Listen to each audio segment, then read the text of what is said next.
dedicated change agents in the global public safety, psychotherapy, and educational communities.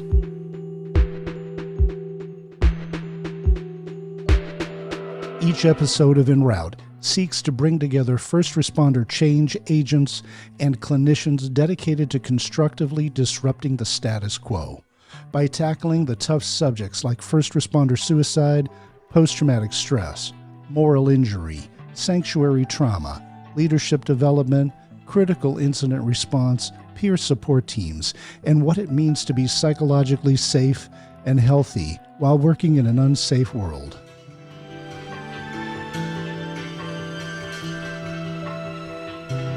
All units, please stand by. The En Route podcast is about to begin. You can resume normal traffic on this channel after this transmission.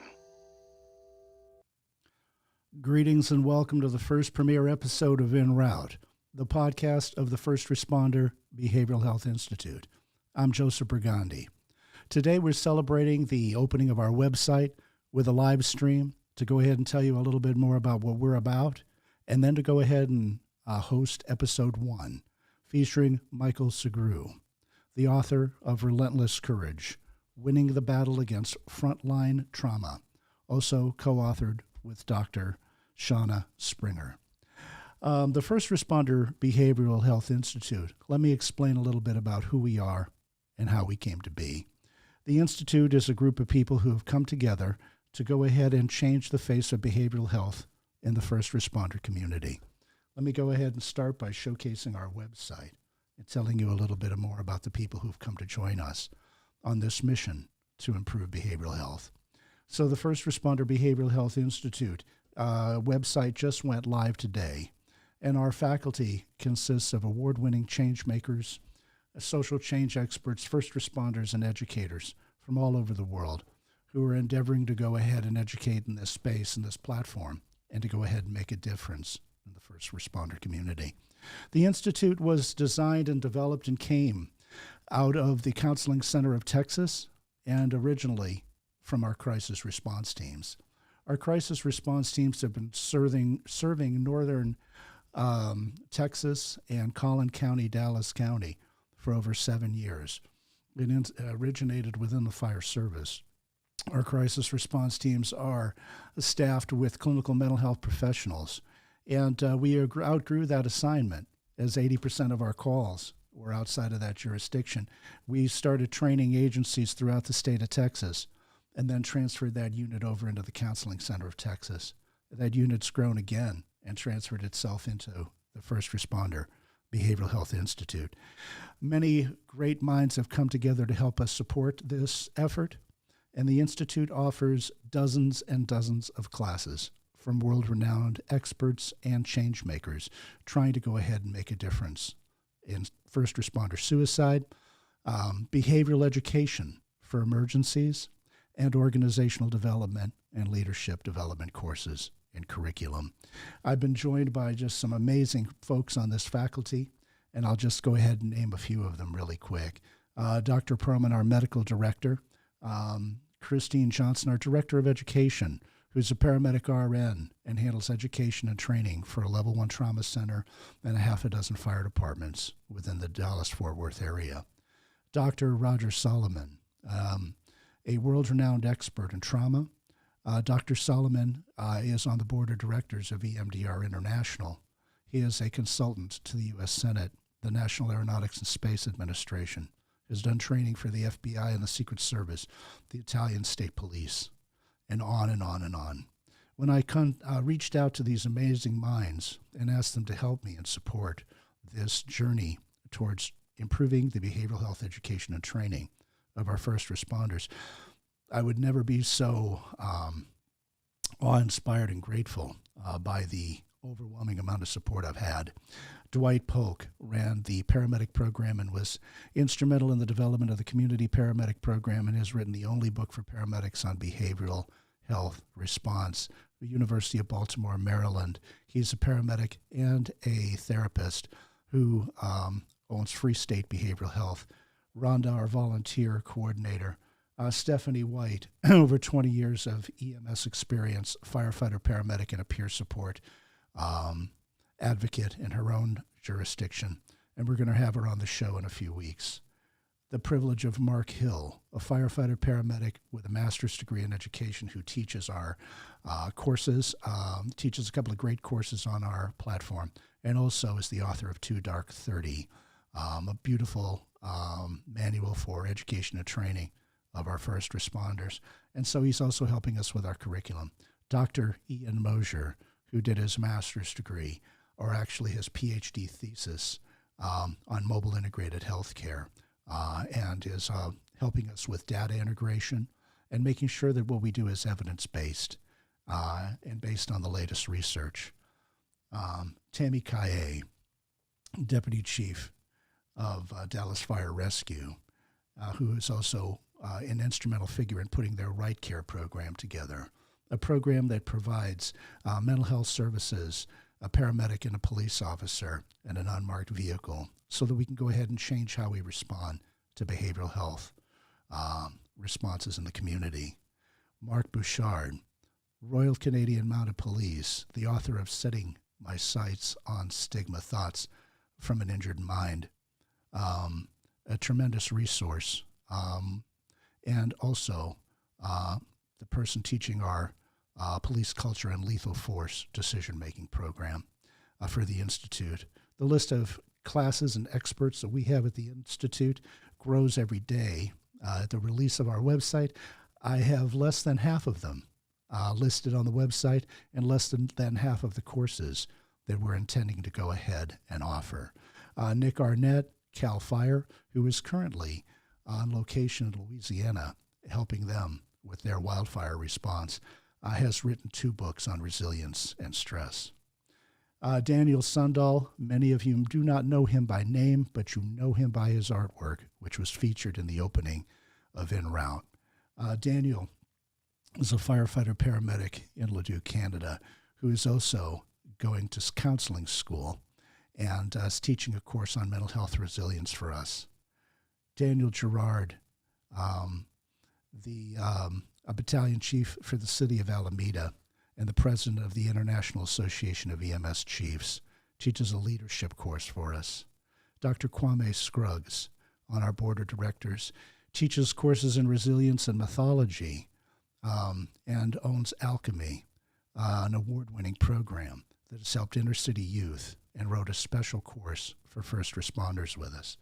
Temple Sherrill, the list goes on and on and on of the people I'm privileged to call faculty and who have answered the call when I said we could do the job better.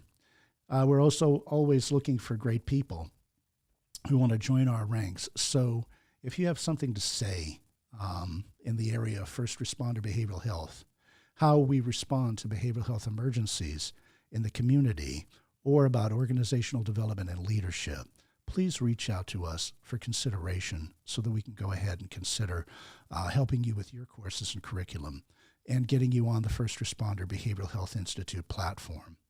Our courses are accredited by the Texas State Department of Health Services, and we're currently seeking accreditation with CAPCE, CAPCE, the Pre-Hospital Education Accreditation Body, and the AMMCE, so that our courses are eligible for certification for nurses, social workers, therapists, and physicians, and other allied healthcare professionals seeking continuing education.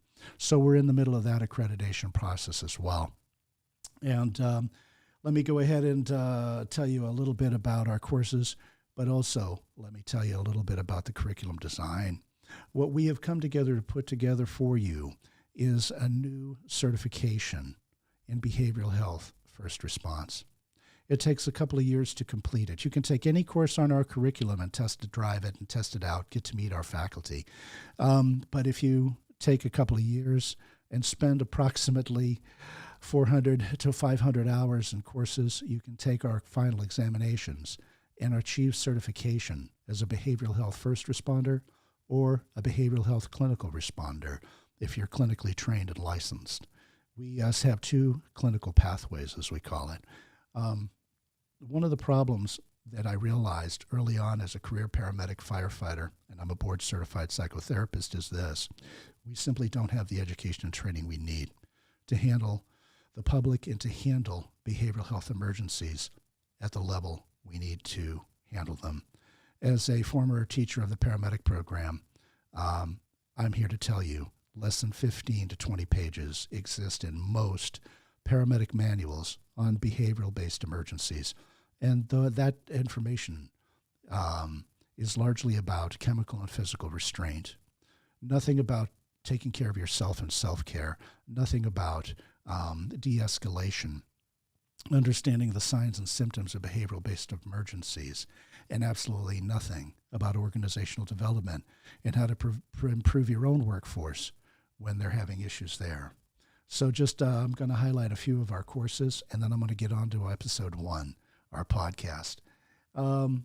So mental health, suicide, and behavioral-based emergencies in the 911 system is a course that I've been teaching in Collin County, Dallas County, now for about 4 years. And it's strictly limited to first responders in the active duty setting. Stress into Strength is a course taught by Nick Arnett based on his work. Roger Solomon's Building Resilience, Turning Critical Incident Trauma into Strength is a course that he teaches online, and he is teaching in person in Carrollton, Texas, March 2024. Expect more information on the website soon.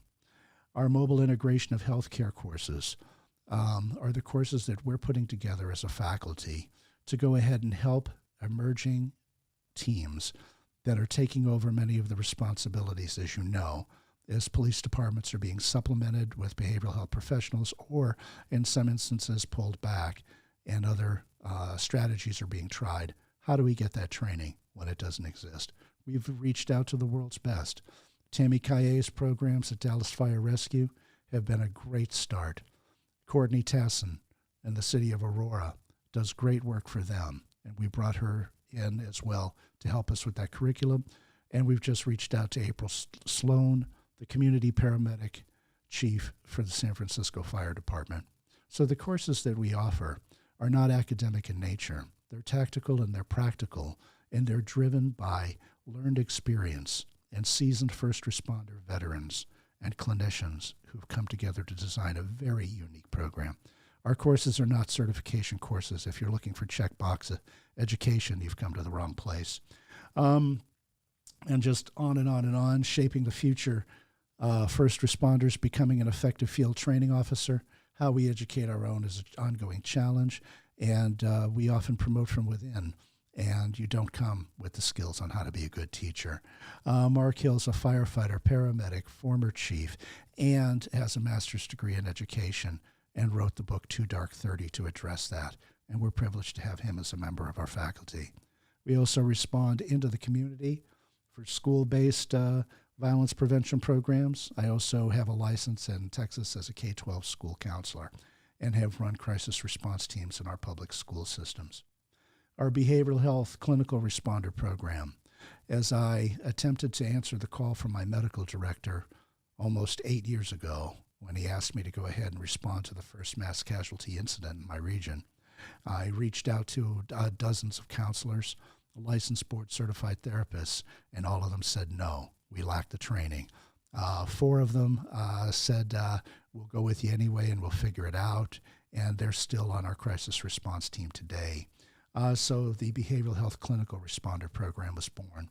And in my effort to go ahead and teach that process and showcase how we can improve our clinical response and how we can help clinicians to go ahead and understand the culture, which is an ongoing challenge when you step into the first responder culture. There's a lot of learning to do. Behavioral health first responder, designed specifically to help police, fire, EMS, and military go ahead and respond to behavioral-based emergencies with skills. How to develop crisis response teams. Police Culture and Lethal Force Decisions Part 1 and 2, taught by Mark Bouchard. Setting your sights on stigma, thoughts from an injured mind. Active duty, RCMP officer, active duty SWAT team member. There's nobody better, and you will not get a better education. We have negotiations courses, workplace violence prevention, because we do reach out to the community, EMDR level 1 and 2. For clinicians wanting that initial certification, we also offer that, as well as advanced EMDR training. Leadership retreats. One of the things we have to do is get our senior administration on boards. And one of the ways we do that is to go ahead and get them in focus groups so they can go ahead and look at where they want to take the agency and how they want to improve leadership development, behavioral health for the public, and the behavioral health of the members. Various negotiation courses. Post-traumatic stress growth, Daniel Sundall's course, which is extraordinary. It was an honor and a privilege to help him design and develop that curriculum. We also offer peer support programs, clinically directed peer support programs, and mental health resilience courses. As I said when I started to go over our faculty list, this is a very small offering. Over half of the courses aren't displayed on the website. Half of the faculty isn't on the website yet. Those courses are still in development. By the way, you can go ahead and communicate with me since we're live on Facebook, and I can see your comments, and I'll try to answer them now and after we go ahead and show episode 1 of En Route, the podcast of the First Responder Behavioral Health Institute. That specific podcast was designed for us to go ahead and speak with these change agents, find out what they're doing, and to go ahead and connect with them and help promote them. And you do not have to be a member of the Institute to be showcased. Episode 1 features Michael Segru. Episode 2 releases October 7th, and we had the honor and privilege of interviewing one of the best leadership development experts in the fire service. He was so gracious, Frank Viscuso. Chief Viscuso shares his wisdom and his knowledge with us on October 7th. And we've got a dozen podcasts that have already been completed, both video and audio podcasts. And you'll be able to go ahead and catch those on YouTube on that site. You'll also be able to catch them on Spotify. If I can get that silly thing to work. All right, well, we'll go ahead and get it to work later. But there is a link for Spotify that will be put on the website this evening so that you can go ahead and get to the audio casts of our show as well. So that is a basic overview of the First Responder Behavioral Health Institute. Why is it here? We're trying to go ahead and impact first responder suicide first and foremost. We're trying to go ahead and impact and provide education and training to first responders that's desperately needed in behavioral health, providing behavioral health services to the public, and providing better care for themselves. We're also here to go ahead and improve the leadership in organizations by providing organizational development, which is an actual psychological discipline that's often overlooked. Let me go ahead and see if we have any comments.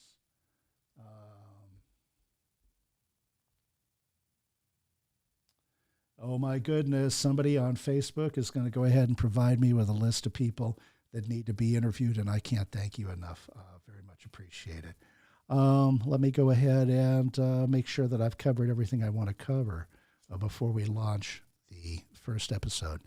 Go ahead and leave me your comments, and I'll go ahead and respond to those and do a brief question and answer after we go ahead and finish with episode 1 of En Route. And let me go ahead and get that ready for us. So I'll return after this episode. Thank you so much for your time. And I look forward to growing the First Responder Behavioral Health Institute. And in order to do that, I need the support of every first responder hearing this.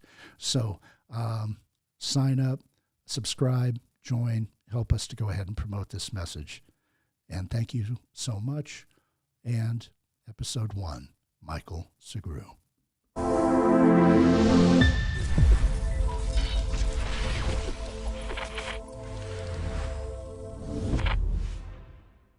Welcome to En Route, the podcast of the First Responder Behavioral Health Institute. The First Responder Behavioral Health Institute is bringing together some of the most inspiring and dedicated change agents in the global public safety, psychotherapy, and educational communities.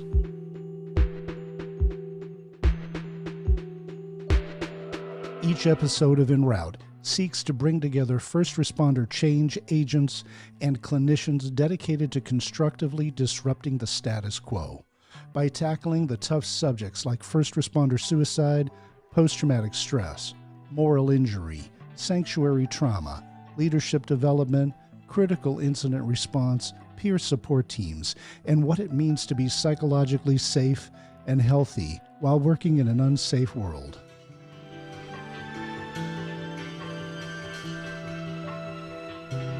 All units, please stand by. The En Route podcast is about to begin. You can resume normal traffic on this channel after this transmission. I'm Joseph Brigandi. Welcome to this episode of En Route. Today, we have best-selling author Michael Sugrue, the author of Relentless Courage, Winning the Battle Against Frontline Trauma. Michael is a medically retired police officer and an Air Force veteran who has served all over the world and returned home to serve his community as a police officer and a detective. Suffering a critical incident on the job placed him in the unenviable position of seeking solutions to his trauma and ultimately documenting his road to recovery in his book, Relentless Courage. Michael's mission is to help first responders overcome traumatic-related incidents and normalize mental health within the first responder community. One of the ways he does this is by public speaking, seminars, workshops, and by serving in a peer support role with the West Coast Trauma Retreats and as an ambassador for Save a Warrior. It is my pleasure to welcome retired Sergeant Michael Sugrue. Hey, how's it going? It's going well. I'm so glad that you're here, and I wanted to let you know how much we love your book, Relentless Courage. As you can see, we've spent a little bit of time going over it, and it just has so many messages of encouragement and courage, straight up. So tell us a little bit about yourself and why it is you do what you do, sir. It's a really long story. I'm going to take you all the way back to childhood, which is where I knew for me this was a calling, that I wanted to go into a world of service, both in the military and eventually as a police officer. My stepfather, who I considered my hero, my everything, he came into my life very early on, and I looked up to him, physically, figuratively, in all ways imaginable. And he's really the reason why I pursued this career. And it literally started at 8 years old as a police volunteer for his first police department. And through high school, I was a police explorer. And, my original plan, it changed, but it was to go into federal law enforcement. And I knew if I was going to do that, I needed a college degree. And I also needed work experience beyond just that. So I decided to look into the military, and the Air Force gave me a full scholarship. I went to California State University in Sacramento, and I graduated in '98 with a BS in criminal justice. And I got my first choice of career fields, which was security forces. And that's basically military police, anti-terrorism, force protection, nuclear security, you name it. And I literally served all over the world, from South America, Europe, the Middle East, all over the United States. While in, I actually got exposed to a lot of different federal agencies, and I quickly realized that it wasn't what I thought it was going to be. And I decided that I wanted to get out of the Air Force, which I did in 2004. I got out as a captain, and I went straight into civilian law enforcement back here in the San Francisco Bay Area, which is where I'm from. And I got hired by the Walnut Creek Police Department in 2004. And I ended up serving over 14 years in different assignments, from a patrol officer, field training officer, detective. I was undercover on a California State Department of Justice narcotics task force, eventually promoted to sergeant. And actually, my real story now starts my second solo week as a patrol sergeant. I was involved in a very traumatic incident, and that incident forever changed my path. It changed my personal life, my professional life. And it's what led me here today on this work of literally smashing the stigma of asking for help and talking about mental health. Because of the stigma, I suffered in silence for over 4 years to the point where I didn't want to be here anymore. I literally wanted to die in the line of duty. And I started purposely putting myself in dangerous situations, hoping I got killed on the job. And it wasn't until another very tragic incident that pulled me out of this darkness and finally got me the strength and courage to ask for help. And now I'm on the other side of that journey, that recovery from post traumatic stress injury. And I'm here to show people that, number one, you're not alone, but number two, that there is help and there is hope. There's a whole new life on the other side of this.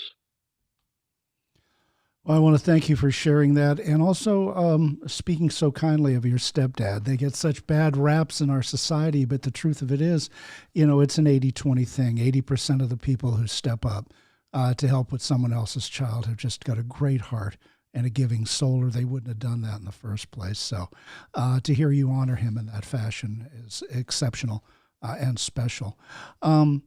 So your journey led you many places. It led you into risks. It led you into your own trauma. What made you write Relentless Courage? What's the story behind putting that book together? Why'd you do it? It's actually a good story. It's kind of long, so I'll try to keep it as brief as I can. So Take your time. I medically retired. Thank you. I medically retired in 2018, in August. And at that point, honestly, I was still ashamed and embarrassed about what I had gone through and what I had been doing. And I wasn't really in a position to where I ever thought I'd be openly talking about this stuff or sharing it. And fast forward about a year after I retired, a man I didn't know personally, his name was Danny Bird. He was actually a podcast host, and I'd never done a podcast interview or any type of interview for that matter. And he hit me up on LinkedIn and said, look, you're into fitness. I'm into fitness. I run this podcast called Iron Crew Athletics, and I'd love to have you on the show to talk about, mental health and what it is that you're doing and your journey. And I just told him, say, hey, I appreciate the offer, but I'm really not interested. It's not my thing. And thankfully, this guy, he pretty much harassed me and he kept hitting me up and asking me. And he got me to the point where he's like, look, I will drive the 2.5 hours to you. I just need an hour of your time and that's it. And I'll make this happen. And so finally I agreed to do it. And he ended up driving the 2.5 hours and we met at this cafe. And I go in the back, I'll never forget. I thought we were going to sit down, have coffee, have breakfast, get to know each other. And he's like, hey, I'm really sorry to do this to you, but I've got to be out of here in an hour. So we're just going to start this like right away. And so I put these headphones on. He had a video camera set up. And it's funny, in the interview today, you can hear the background music of these Mimi's Cafe that's kind of faintly playing in the background. And he started asking me questions. And the thing is, I didn't think about the answers. I didn't think about, let me answer this correctly or let me sugarcoat this or what's going to sound best. I just answered from the heart. I answered truthfully, very straightforward, and we had a great conversation. And the real magic and healing of this journey that I'm now on, this is where it happened because once he shared this episode, there's a couple things that happened. But the first thing was that this burden, these things I was just carrying on my shoulders, I finally was able to just let go. And it was out there for the world to see and hear. And if they liked it, they liked it. If they didn't, I couldn't control it anymore because I was trying to keep this information from everyone that I knew, from my coworkers. I really didn't want them to know this stuff. And so when it got aired, I was kind of apprehensive thinking, am I going to get messages from people that I know who look down upon me, that it's shameful, it's embarrassing. And no, none of that happened. I started getting messages from all over the world, from Canada, from the UK, from Australia, from all over the United States, from people who said that my story was their story and how things that I went through and I talked about really resonated with them to the core. And so they started reaching out and sharing their personal stories with me.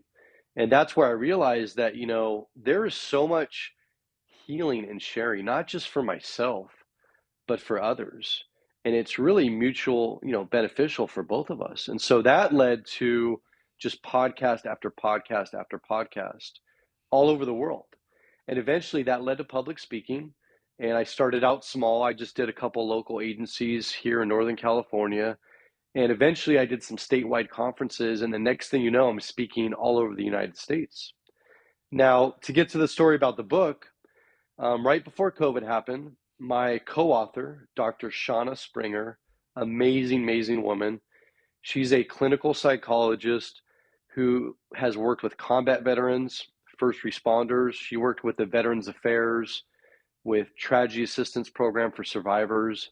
And so she truly understands first responders and military members. And so she reached out to me again on LinkedIn and said, "Hey, I would just like to talk to you and see what you're doing. I want to explain what I'm doing and see if we can collaborate or help each other out." And so she calls up and she starts talking about the stellate ganglion block, which I've since had, but at the time I was a little skeptical. And after that conversation, she asked me, "Well, what's your story? Tell me about you." And so I told her my very deep, dark personal story, all the way back from childhood into present day. And after she heard it, she said, "Have you ever thought about writing a book about this?" And I said, I kind of chuckled because I said, I've kind of thought about it, but to be honest with you, because of post-traumatic stress injury, I don't have the same focus, the same attention to detail, the drive, the motivation that I used to have. And I don't think I can make a project like that happen. And so we let the conversation at that. A few weeks later, she hits me back up again and she says, "Look," she's like, "your story, it's really just sitting with me. I can't stop thinking about it." And she said, "I've heard hundreds and hundreds of trauma stories, but your story is going to help countless people. And I want to make this project happen. I want to do this project with you." And in that moment, I had never met her in person. We've only talked on the phone, but I knew in my heart this was right. And so we agreed to do it. And then COVID happens.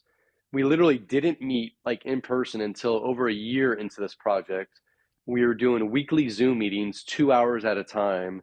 And we started this project. We laid out the format, the structure, what we're going to talk about. And this book it's groundbreaking. I don't know of anything else out there like it. And the best part about it is this is living proof of the collaboration of what's possible between a culturally competent clinician or therapist and a first responder or a military member. I mean, it's living proof that together we can accomplish great things and that you can overcome the darkest valleys and you can come out the other side of this journey. And so every chapter has two parts. The first part is my story told in my voice. But the second part, Dr. Springer comes in, she breaks everything down in very simple terms, very easy to understand, and she does it in a way that everybody and anybody who reads this book, I mean, I don't care if you're a 12-year-old child or if you're a first responder, an active military member, a family member of one, or even just a person on the street who doesn't even know a military member or first responder. You are now going to see the real human side behind the badge and behind the uniform. And this book is it's saving relationships, it's saving careers, but most importantly, it's saving lives all over the world. I agree with that. And, I want you to know I've had more than one client bring your book into session. I'm a psychotherapist. Most people don't realize I've been a first responder for 35 years myself, firefighter and a paramedic. And I went back and got board certified. One of the reasons was, as you stated, there wasn't enough culturally competent people. And then finally, after hearing story and story about our members receiving poor services, I said to myself, laughingly, I couldn't possibly do a worse job. And then I went ahead and I decided to try this, and I realized how hard it is to become a culturally competent clinician. Fast forward a dozen years, and I founded the Counseling Center of Texas, and I'm board certified and a specialist in post-traumatic stress and traumatic-related disassociation. I still work in the field today and run crisis response teams and work with our members, and I'm forever hearing them talk about how challenging it can be to get good clinicians and great help. But the good part of that message is folks like Dr. Springer, and I'm hearing more stories like you. More people are going back and getting their graduate degrees that have been first responders and that really do understand our community. So it's nice to see that. One of the things you talked about is often talked about after critical incidents, was it valor or was it an attempt at suicide? I've had more than one member on my fire department teams who was taking excessive risks, and I never want to discount valor. It is, as I tell my students, I teach the paramedic program. It's an interesting word, but it's something you never want to see in real life. Someone has taken an extreme risk, and hopefully they're here to tell that story. But unfortunately, sometimes we're taking too many risks, and you're very honest about that. That is sometimes in the mind of a first responder who's suffering too much, and doesn't really care if they go home anymore. And the integrity it took for you to put that in print, you won my heart, and I have so many clients now who are speaking your name, and a couple that are bringing your book into the treatment suite. And I never cross lines. I don't tell them I'm interviewing you in 2 weeks. They'll find out if they check the web and see the opportunity that we've had to visit today. But as you said with your work, it's an easy read. It's a deep read.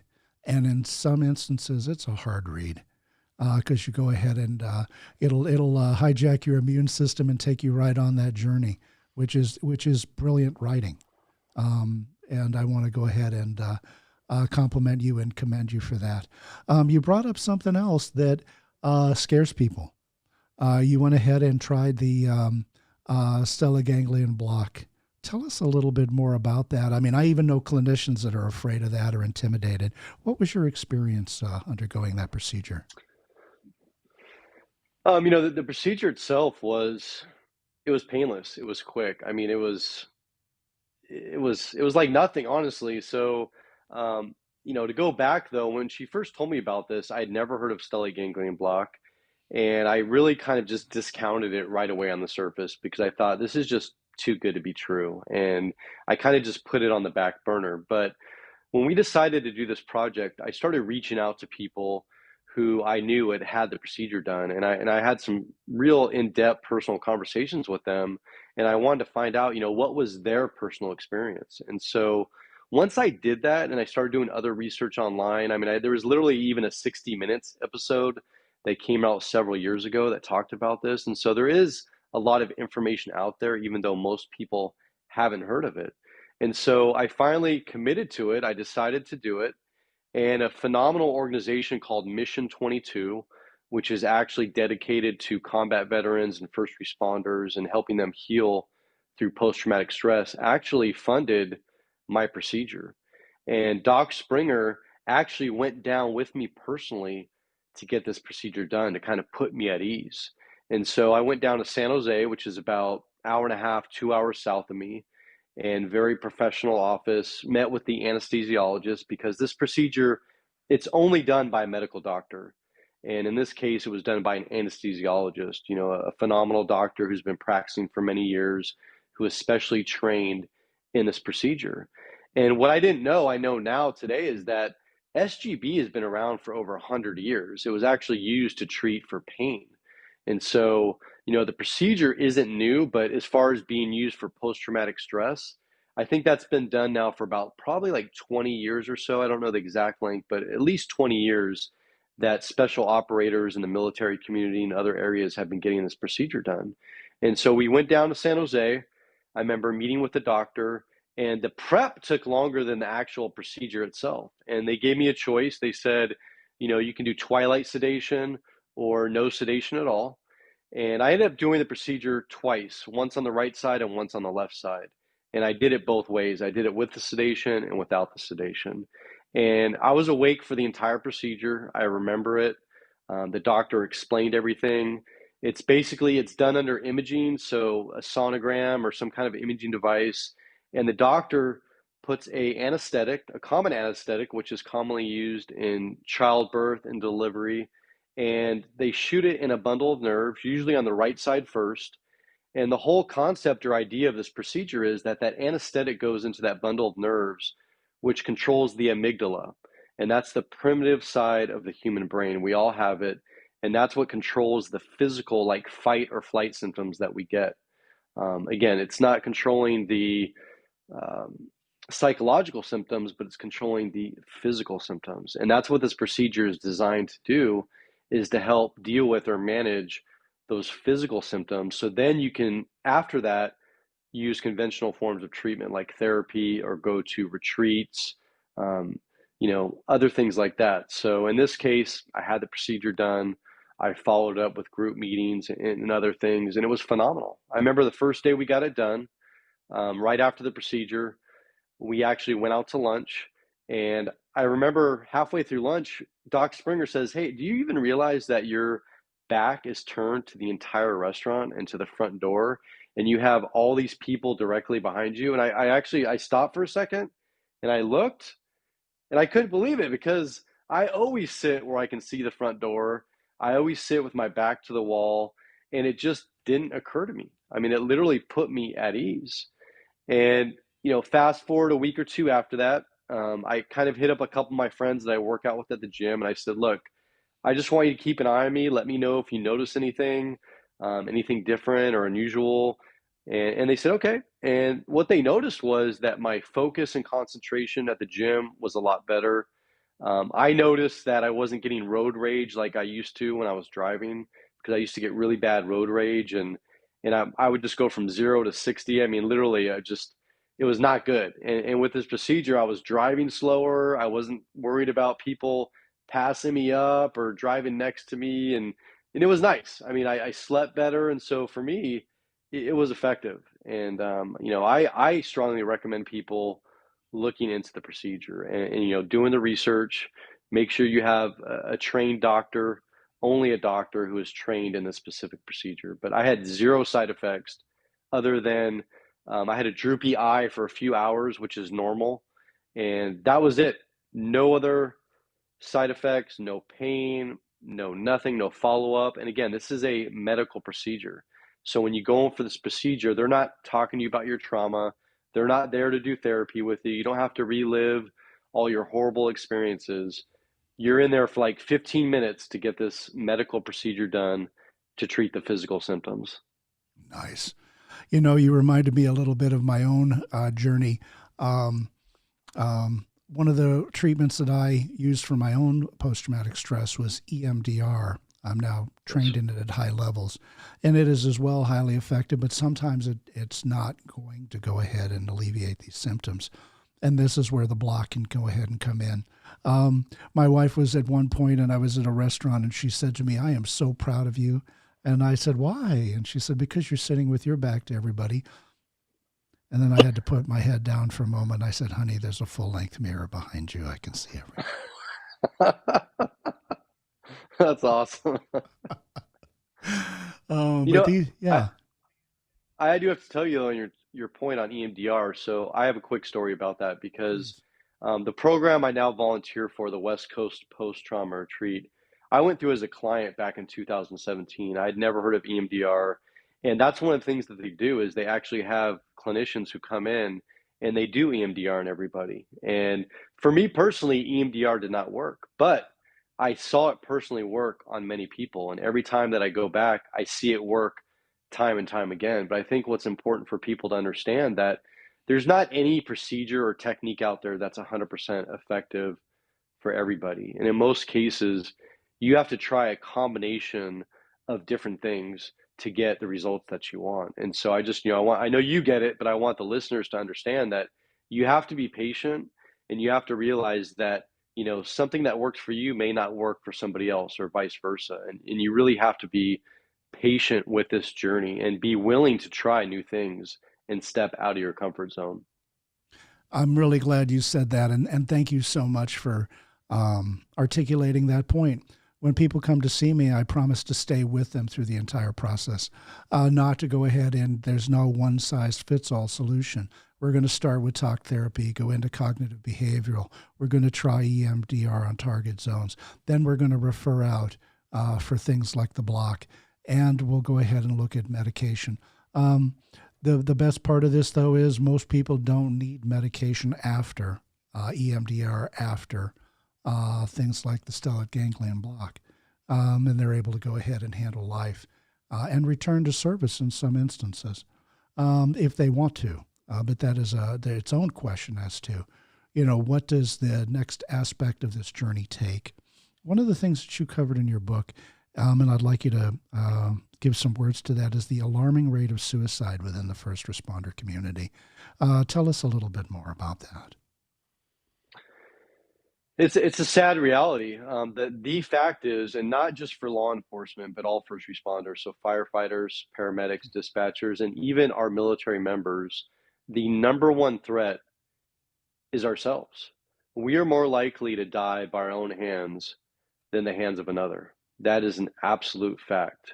And even though, we've gotten better at tracking these numbers year over year, and there's a group called First Help.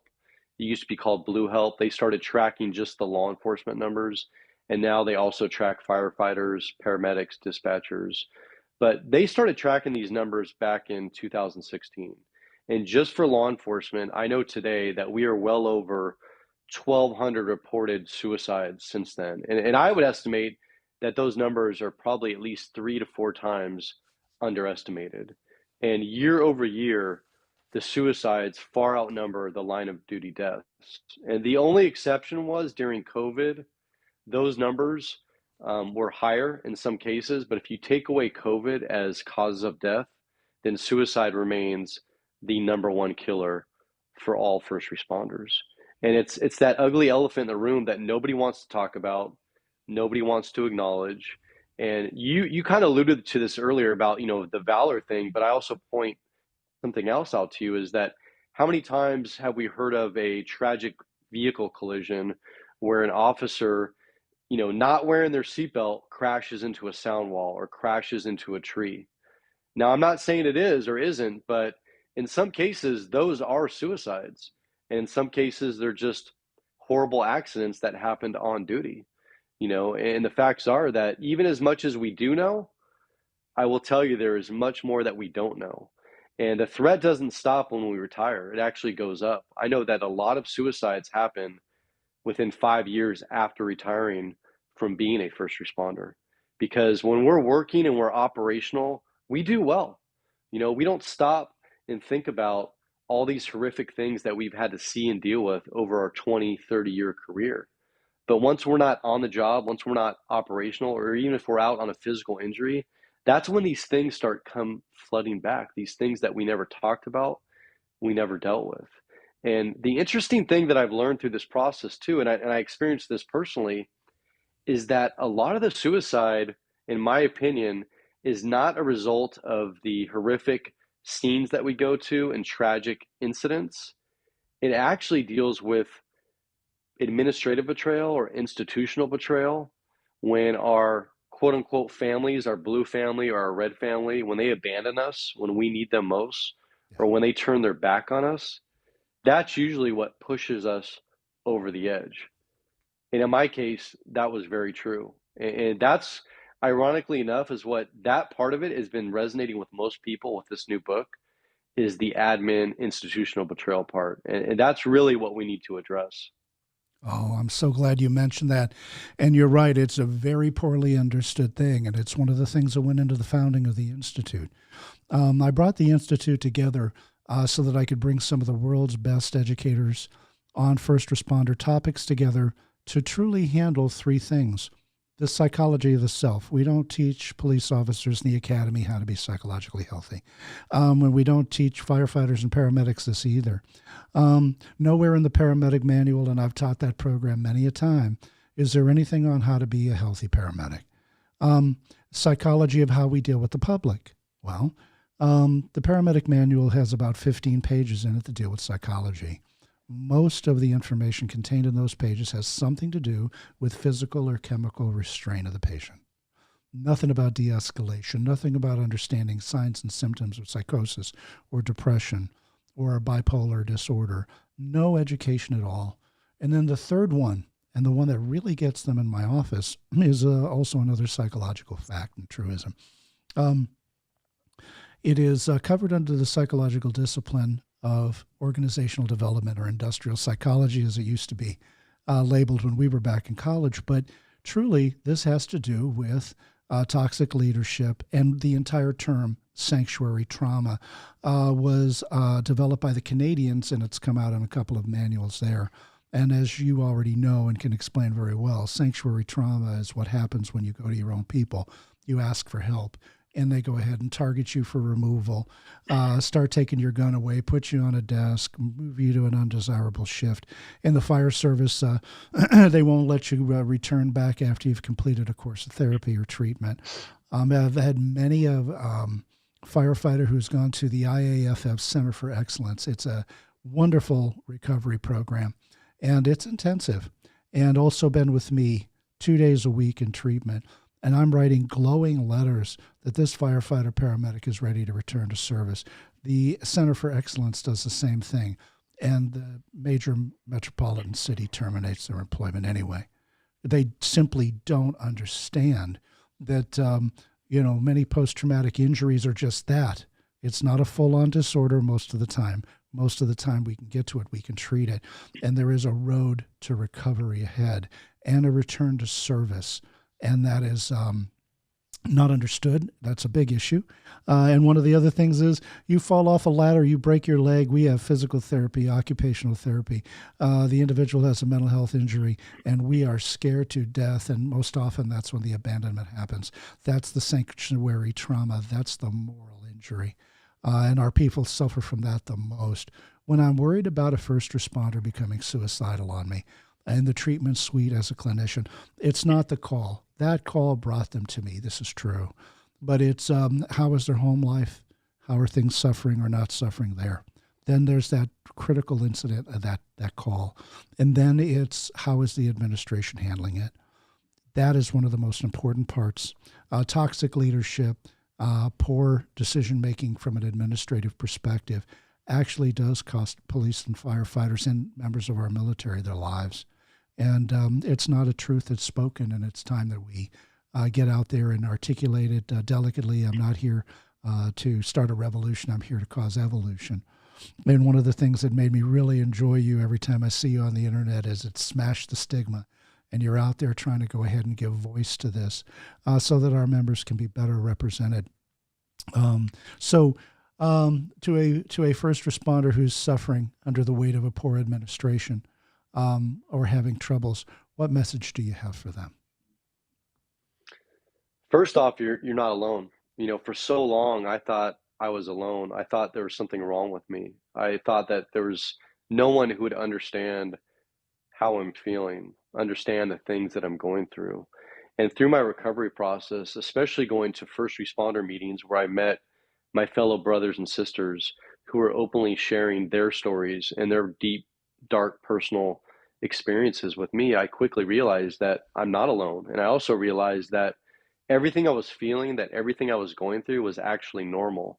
It was a normal reaction to the horrific and abnormal things that we had to see and we had to deal with.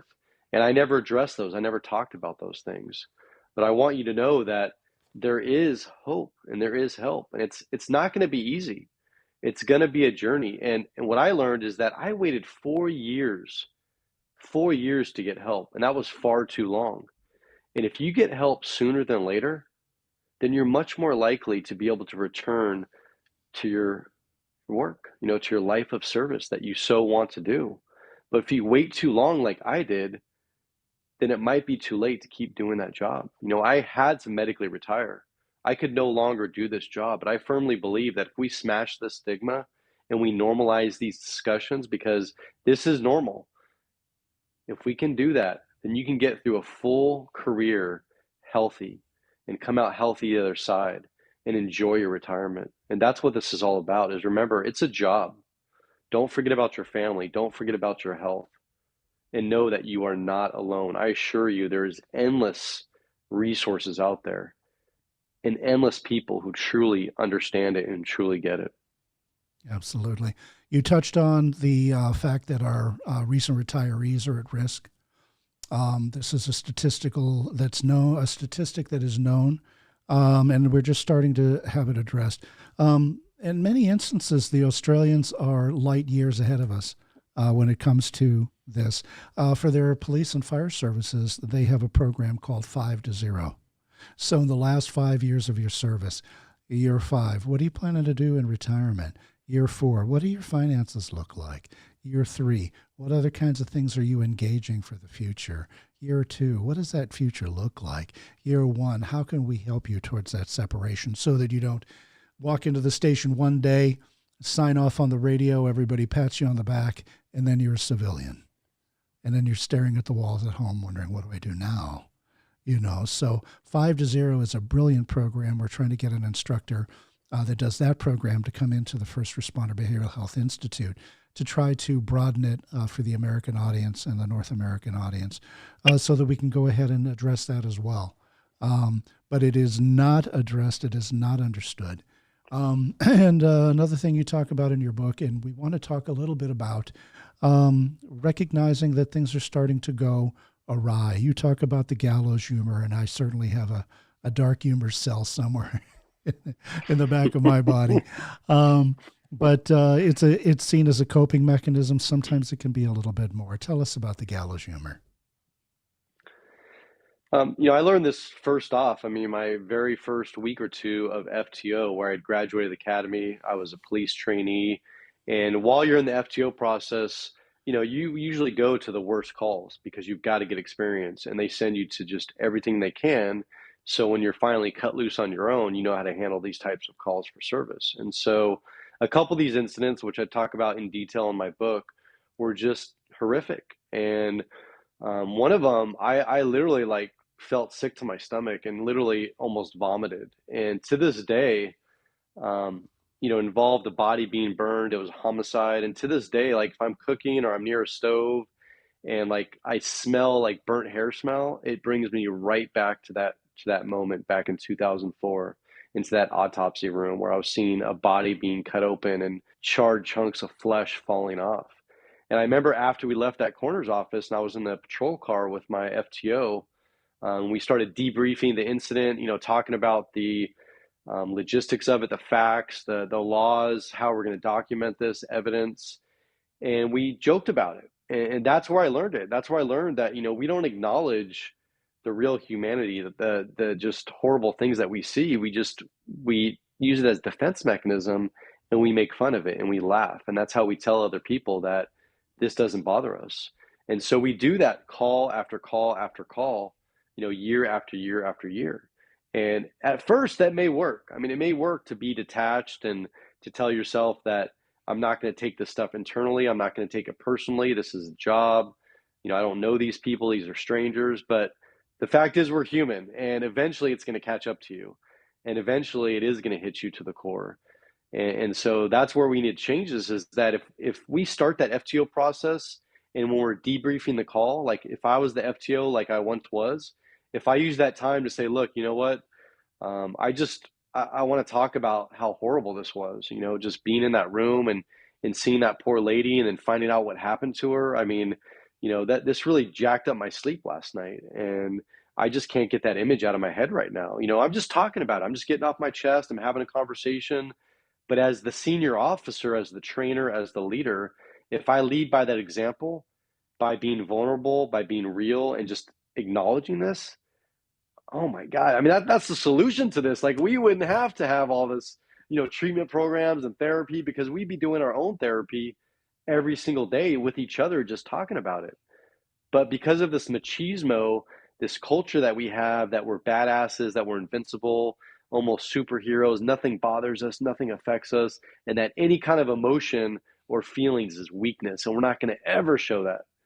And I get that on the scene. We have to be composed and keep order. But when we're away from that scene, if these truly are our brothers and sisters, we should be able to open up to them and just freely talk about this stuff without being judged or looked down upon. And that's where we have to change things is, let's get rid of the gallows humor and let's just acknowledge the humanity of this. So we want to go ahead and ask you a little bit about your own coping mechanisms, about resilience, and a little bit about what that looks like for you on the day-to-day. Yeah, so for me, having a routine is very important. I need structure. It fills my days, it fills my times. And so typically I drop my daughter off at school in the morning and then I head straight to the gym. And usually I work out with one of my buddies. One is actually a veteran and the other one is somebody I went to the police academy with who is still in law enforcement. And so not only am I working out, but it's almost like a mini therapy session with my buddies where we can openly talk about anything and everything. And I'm not talking about just job stuff, but I'm talking about, relationships, finances, health issues, like whatever's going on in our life. And so after that, usually we'll go out to lunch and then I'll come back home and I'll meditate, jump in the shower. And then it's a matter of just getting things done throughout the day, go and picking up my daughter. And then at night, I like to practice gratitude. And so right before I go to sleep, I write down three things, or I think about three things that were positive that happened earlier in the day. And literally, it can be as simple as like, I woke up today with no pain, or, I made it to the gym and worked out with my friend, or I saw my mom for lunch, whatever the case may be. But I think that we can all find at least a few positive things in our day. And so by practicing gratitude, I think about these things right before I go to sleep. And that leaves me with positive thoughts instead of negative thoughts. And hopefully in the morning, I wake up feeling refreshed, feeling positive, and then I carry on throughout the day. But it also makes me aware, when I look back at my day and say, well, what did I do today? What happened? Oh, wow, yeah, that was great. I forgot about that, or I forgot about this, because I was one of those guys that was always focusing on the negative. I want to say pessimistic, but it was always, everything was bad, everything was negative, and that's not the case. Truly, I have a lot to be grateful for. And so I think gratitude is really, really important. Nice. Thank you for sharing that with us. We all need a routine, and that's one of the first things that starts to fall away as we start to go into crisis. I could have gone for a run with the guys, but I chose to sleep in. Oh, I'm too tired to go ahead and do this or that. And so that's starting to creep in, and we're not even noticing it because it slips in a little bit every day. Um, with all of the agencies now you get to fly around and speak to, talk to me a little bit about peer support programs. I'm surprised to learn many agencies still don't have them. And then here I am recommending clinically directed peer support programs so that there's at least one or two clinicians in that team that are trusted by the peer support group so that they have some professional help. But with a clinician directed or without a clinician directed program, what are your thoughts on peer support and its role in helping out here? I think peer support is critical, but also, to go back to my incident. So I was involved in a fatal shooting back in 2012. And at that time, my agency was very progressive. We had a full peer support program. We had a contracted therapist that worked with us. Everybody got laminated cards back then with a list of names and phone numbers of people that you could call or text 24/7. We had training every year where we talked about mental health and whatnot. But for me personally, I didn't really believe in it at the time. And I didn't have these relationships, these trusted relationships already formed before my shooting. But I think had we had people that I want to say have been there and done that, officers or first responders who have been on the job for a while, who have experienced things both personally, at home, but also professionally on the job, because I think that's really important to have people that you can relate to. But you also need to know that you can trust these people, that it's private, that it's confidential, that it's protected, that it's not going to be used against you. And I remember thinking back at our program, not to knock the people that were on peer support then, but they were all kind of like the popular, likable people. They didn't really rock the boat. They were friendly, but a lot of them have never really done the job. I mean, they haven't been there in these really high risk situations or scenarios. And I honestly didn't feel comfortable with any of them, nor would I've ever called them or reached out to them. And so I think what's critical in a peer support program is that A, it's being used, because you could have the best program on paper, you could be checking all the boxes, but nobody in the program completely worthless based of test peer support program is that it's actively used and that people are getting help, they're getting support, confidential, protector when they need. And in my case, I didn't have that. So, clean up in 2012, fast forward 23, and like you said, I speak all over the nation. And I'm blown away sometimes. I mean, I don't want to dime out certain states or counties or cities right now, but I've seen some huge differences in what's going on out there. There's no standardization. Some agencies, especially rural agencies or agencies in real small cities, they don't have any of these resources. They don't have these programs. And even if you have small agencies, what I think's been really effective is having like regional peer support teams. But again, you have to get to know these people. You can't just bring in a regional peer support program where they've never seen these people, they've never done training with them, they've never gotten a chance to know them, and expect them to just feel like they can trust them and open up about these things that are bothering them. So again, I think peer support is critical. It's absolutely critical. And we talk about this book, and Doc Springer talks about it, but conventional therapy or talk therapy with a clinician or a counselor and peer support, they complement each other. It's not one piece is better. We really need to have both of them. Yeah. I could not agree more. And I definitely want to go ahead and underscore what you were saying about trust. A lot of times when I go on out to agencies, we have to establish that trust. They have to know that we're independent from the agency, that we do not report to internal affairs, we do not report to human resources, that I don't say a word to them, that I'm here for you. I don't force you. You're not my client. You didn't come through the front door and fill out the paperwork. I'm not going to force you into the hospital. I'm an advisor and a guide. I'm here to go ahead and recommend solutions. You can tell me to go scratch, and that's fine. But one of the biggest things that that I've often met with too when we establish those relationships is, if the administration sent him in here, you can't trust him, guys. And it's wonderful to see those programs grow over the years, as I have here in Texas, to where now they're calling you first. They're asking you to come out, come into our home, come to our next session, do a training. We've got a couple of guys and gals that need to meet you, and the trust is there, and they know that we don't provide back-channeled information to the administration. And I know maybe 4 great clinicians here in the DFW Metroplex that have wonderful agency relationships with police and fire departments. And we were called competitors once, and I loved it. You know who your friends are when you know how they speak about you when you're not in the room. And one of my so-called competitor colleagues, I love her to this day. She runs a practice in Fort Worth. Tempest Cheryl with the Brave Fight. And she turned on that at Commander and said, hey, Joseph and I are in competition. We're in competition against first responder suicide. I don't care if you call him. I don't care if you call me, but damn it, call one of us, please. I refer to him regularly. He refers to us regularly. Her specialization is a little bit more in the veterans. My specialization is a little bit more in the first responders. So sometimes if there's a cultural jam up and they really insist on talking to someone who's been overseas and done a few tours, I'll refer them to her agency.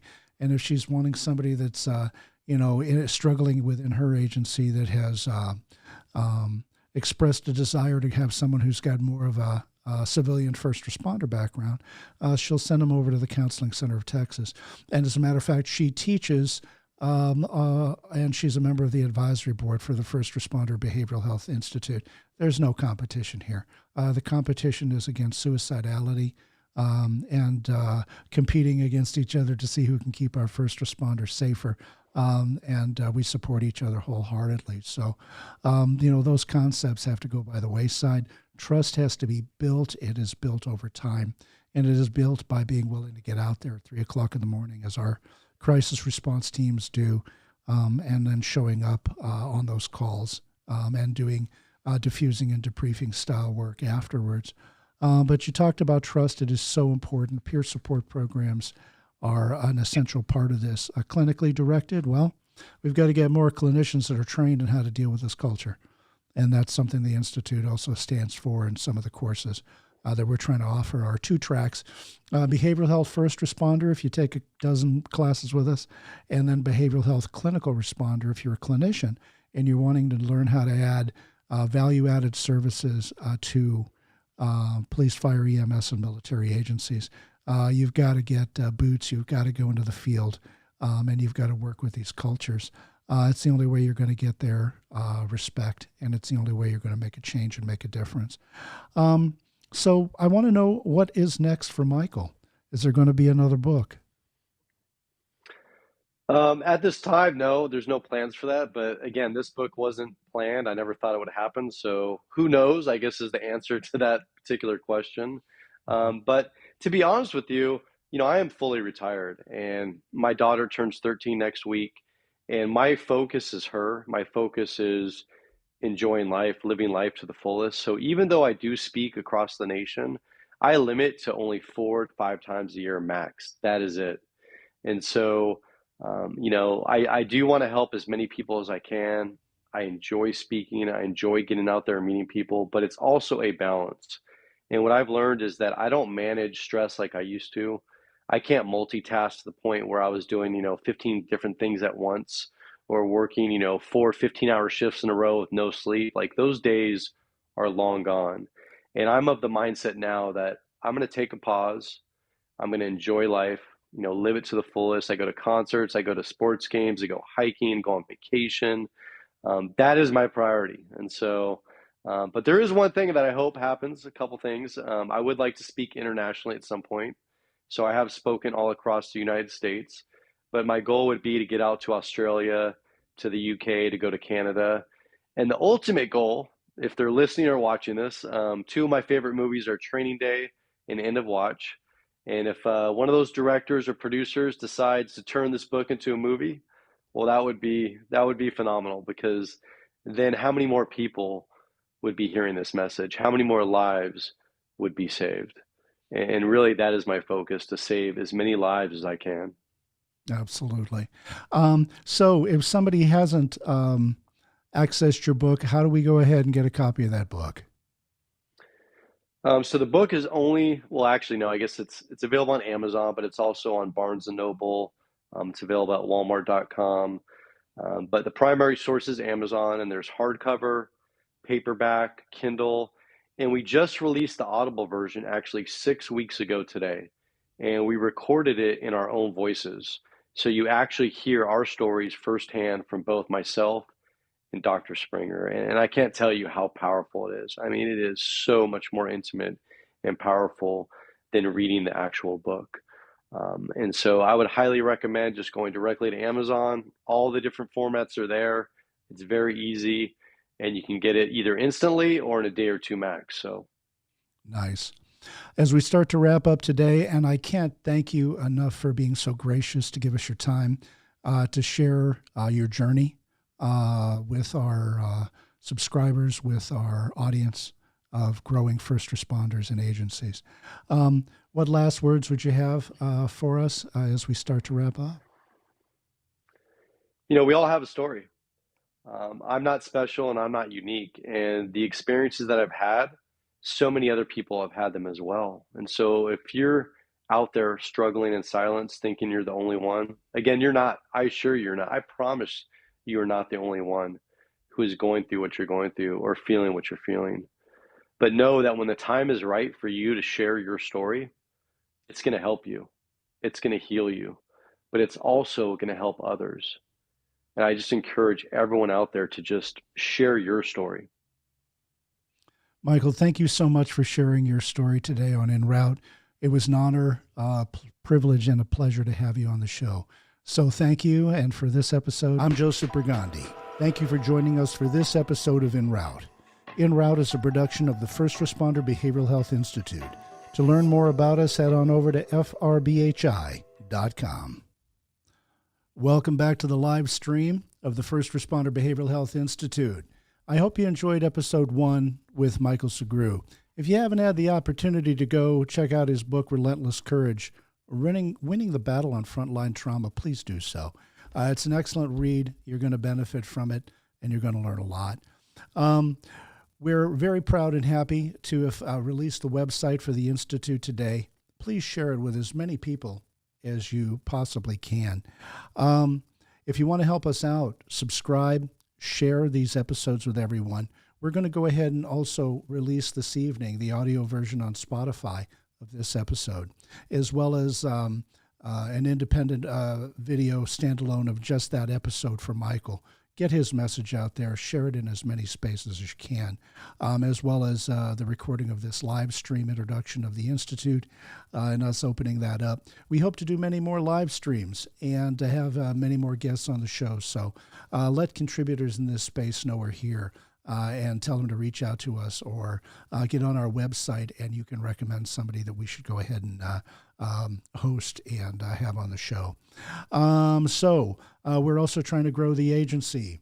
We're looking for volunteers, and our volunteer coordinator is available to go ahead and help you find a place with us where you can go ahead and add value. Also looking for more faculty and people that do technical things behind the scenes. So steer them our direction, let them know that we exist. And I've got a couple of decent comments here from some folks. Thank you so much. We're going to fix the thing that says Facebook users so we know who you are. But I know who some of these people are, and I'm so very grateful. I know that is Dr. Sarah Lepaka, and just an amazing inspiration as well. And somebody asked the question about how do I educate parents? How do parents get educated on what to do for their first responder kids? I recommend as many psychology courses, peer support courses, as you can get them, and just making sure that they're engaging peer support in the concept of behavioral health. 360, and then we'll go ahead and incorporate it into the first responder community. So I'm very glad that people enjoyed the show and tuned in. Please share it to as many people as you can. And I can't thank you enough for your support of the First Responder Behavioral Health Institute. And for the podcast En Route. We're getting ready to start season 2 filming in November. So for the First Responder Behavioral Health Institute, I am Joseph Burgandy, Clinical Program Director. I also want to go ahead and take a moment to thank some of the people who made this possible, the Institute itself, in our ongoing efforts to change the way we respond to behavioral health emergencies. Jonathan Snelling, John, thank you. Christine Johnson, our Director of Education. Neil Ferrimond, our producer, who's listening in the background and making sure that I don't press the wrong buttons. Dr. Roger Solomon, your mentorship has made the world as well as Dwight Polk. Tammy Kaye, who has come on board to help lead us. And Dr. Kwame Scruggs, your mentorship and wisdom has helped so much in putting this together. So our next episode should be released October 7th, where we'll be featuring a wonderful talk on leadership with special guest Frank Segru. Whoa, hey, let me not mess that up. Special guest Frank Viscuso. There you go. All righty. So thanks so much for your patience and your support. Have a wonderful rest of your Labor Day.